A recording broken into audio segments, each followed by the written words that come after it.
थांनाय 24/2/2023 उदालगुरि दैफाङाव जि साननि समाव एनकाउन्टारनि जि इन्सिडेन्ट जादोंमोन आरो बे एनकाउन्टाराव मोस्ट वान्टेड केनाराम बसुमतारी बिथांनि न'खौ नतुन पानबारि बरसलायाव होननानै बुंदों। बिथांखौ गावथारनाय जादों पुलिसनि एनकाउन्टाराव बेबायदि खौरांखौ जोङो मिथिनो मोनदों खौरां बिजोङाव। आरो बिनि अखानायै बिथांनि गामिनि गबर्धना निमुवानिफ्राय सासे प्रिन्सिपाला आंनो फन हरदों जे केनाराम बसुमतारी मुंनि जाय डकाइति नाय बे सुबुंखौ गावथारनाय जादों। आसलते बियो केनाराम बसुमतारी नङा, बे डिम्बेश्वर बसुमतारी जोंनि गामिनिसो। बिथांमोननि डिम्बेश्वर मोसाहारि जोंनि गामिनिसो। बिथांनि न'खरनि परियाला उदालगुरियाव थांगासिनो दङ होननानै आंनो फोरमायहरदों। बेनि उनाव उननि समाव बिथांनि न'खरा फैबाय आरो न'खरा फैनानै उदालगुरि जिल्ला एसपि नियाव गांसे पिटिशन होबाय आरो रौता थानायावबो थांदों जे केनाराम बसुमतारी होननानै जायखौ गावथारदों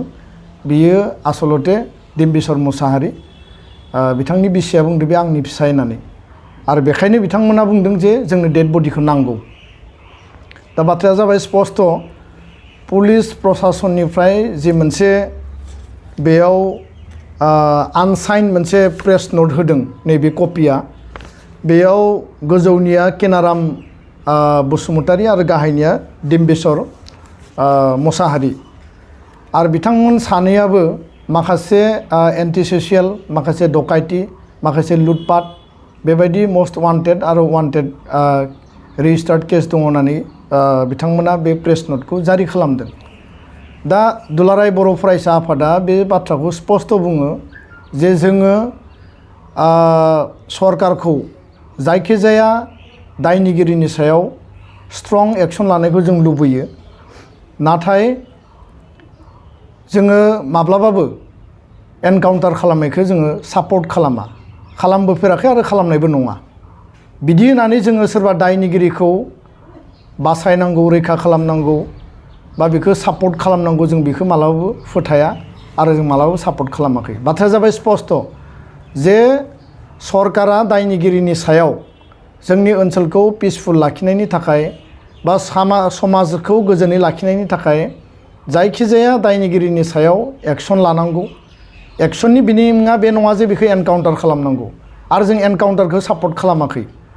न्याय बेबस्था दङ, जुडिसियारि सिस्टेम दङ, आयेननि गेजेरजों दायनिगिरिया बिनि साजा बा पानिशमेन्टखौ मोनगोन। नाथाय बिनि मिनिङा बेबो नङा जे जोङो दायनिगिरि बा डकाइति बा बेबायदि क्रिमिनेल मानसिखौ जों सापर्ट खालामो। बे मोनथाम बाथ्राखौ आं स्पष्ट बुंबाय। दा नैबे बाथ्रायाव जे साननि समाव 24 आरो 2/2023 जि मोनसे एनकाउन्टारनि घटना बेखौ जोङो गोख्रों रावजों सोंखारियो आरो बे एनकाउन्टाराव केनाराम बसुमतारी थैदों होननानै बिथांमोना दाबि खालामदों आरो बिथांमोननि परियालनो समजायनानै होदों। लोगोसेनो केनाराम बसुमतारीनि बिमाया बे आंनिनो फिसा होननानै बिथांमोना गनाया लानानै बेखौ फबनानै दोनबाय। बिनि उनाव डिम्बेश्वर मोसाहारिनि न'खरनि बाय बाहागिफ्रा फैबाय, बे जोंनि न'खरनिसो सुबुं, बे केनाराम नङा, बे डिम्बेश्वर। दा बे जे डेड बडिखौ थैखांनायनि उनाव जे गथायनानै होबाय केनारामनि न'खरनो, बेनि थाखाय उदालगुरि जिल्ला पुलिस प्रशासनखौ दुलाराय बर' फरायसा आफादा गोख्रों रावजों सोंखारिदों। जोङो स्ट्रंलि जोङो बिनि सायाव काउन्टार खालामो। मानो होनोब्ला बिथांमोना बेयाव टटेलि फेलार जादों आरो टटेल बे मोनसे नाटक आरो बे टटेल मोनसे बिथांमोना इनसिनसियारिटि मोनसे खामानि मावदों। थैखांनायनि उनाव दायनिगिरि जानो हायो, नाथाय थैखांनायनि उनाव बियो गावनि न'आव न'खरनि मानसिफ्रा बेखौ लानानै थांनो हानायनि अधिकार दङ आरो बे मोनसे इनहिउमेन ट्रिट जादों। सोरनिबा डेड बडिखौ सोरनिबा न'खराव हरनाया बे मोनसे इनहिउमेन ट्रिटमेन्ट। आरो मैया जेब्ला बेखौ जावखांनाय जाबाय, केनाराम बसुमतारीनि डेड बडिखौ फबना दोननाय जायगायाव जेब्ला बेखौ सिनायथिनो थाखाय जावखांनाय जाबाय मैया आं उदालगुरि जिल्लानि डिसि सातनेक सिंह बिथांखौ आङो टेलिफनिक डिसकास खालामदों आरो लोगोसे जि सुप्रिया दास जि एसपि उदालगुरिनि बिथांजोंबो आं टेलिफनाव रायलायदों बिथांमोनखौ बुंदों जे मेजिस्ट्रेट लेभेलनि मोनसे अर्डार जारि खालामनानै डेड बडिखौ जावखांनांगौ आरो लोगोसे डेड बडिखौ रिकगनिशन सिनायथि आइडेन्टिफाइ खालामनायनि थाखाय स्कप होनांगौ आरो परियाला सिनायथि होनानै लागोन आरो बेबायदियैनो मैया जावखांनाय जाबाय आरो जावखांनायनि उनाव डिम्बेश्वर मोसाहारिनि बिसि बिथांनि फिसाज्ला आरो बिथांनि बिदाया बुंबाय बे गाननाय जोमनायनिफ्राय लानानै सेहेरा पाति गासैबो डिम्बेश्वर मोसाहारिनि बे डेड बडि फारसेथिं केनाराम बसुमतारिनि बिमाया मैया बुंबाय जे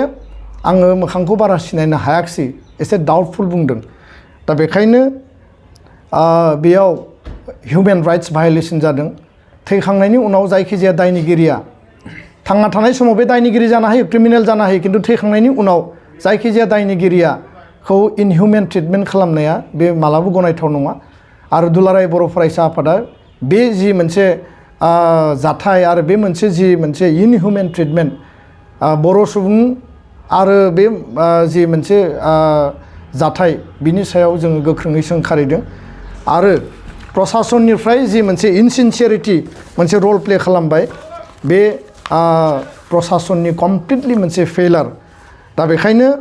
मैया आसामनि गिबि मन्त्रि डक्टर हिमन्त बिश्व शर्मा बिथाङा बे गासै जाथायनि सायाव CID इनभेस्टिगेसन मोनसे बिथाङा होदों आरो बे CID लेभेलनि जि इनभेस्टिगेसन बेयो जाहाथे प्रपारलि जायो बे जाहाथे माने राइट ट्रेकआव थाङो जाहाथे बेयाव कुनु मिसलिडिं बा बेयाव जाहाथे कुनु माने बेबायदि माने सन्देहजनक जाहाथे तथ्य जेबो थाया सोरनि डेड बडि एक नम्बराव आइडेन्टिफाइ खालामनांगोन DNA टेस्टनि गेजेरजों आरो जाय न'खरनि बे माने बे डिम्बेश्वरनि ना बे केनारामनि जाय न'खरा लिगेल अथरिटि दङ लिगेल राइट दङ बे न'खरनो बेखौ समजायनानै होनांगोन बिथांमोना सामाजिक न'खरनि नेमखान्थिनि गेजेरजों बिथांखौ बिदाय होगोन बिनि थाखाय अधिकार दङ आरो बेखायनो जोङो दिनैनि बे प्रेस मिटनि गेजेरजों बेखौनो दाबि खालामो जे CID तदन्तनि गेजेरजों फरेन्सिक लेबाव DNA टेस्ट खालामनानै डिम्बेश्वर मोसाहारिनि डेड बडि ना केनाराम बसुमतारिनि डेड बडि बेखौ क्लियार खालामनांगौ आरो न'खरनो समजायनानै होनांगौ आरो मैयानि लास्ट जि आइडेन्टिफिकेसन बायदिब्ला बे डिम्बेश्वर मोसाहारिनि माने डेड बडि होननानै जोङो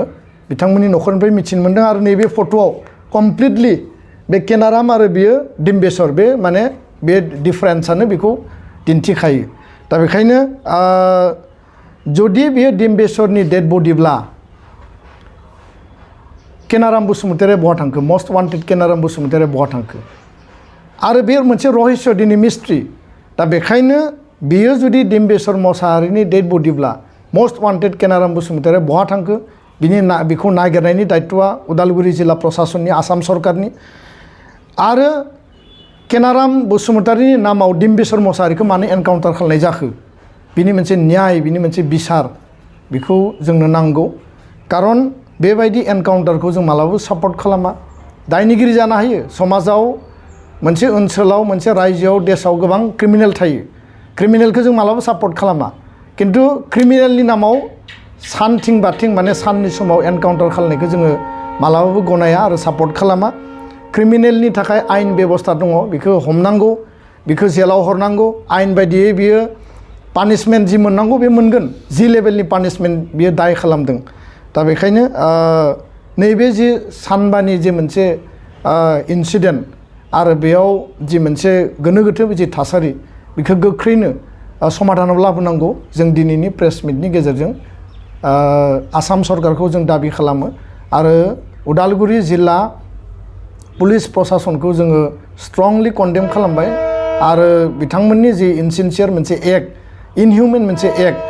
बियो जोंनि थाखाय गनायथाव नङा आं बे बाथ्राखौनो स्पष्टयै बुंबाय गोजोन्थों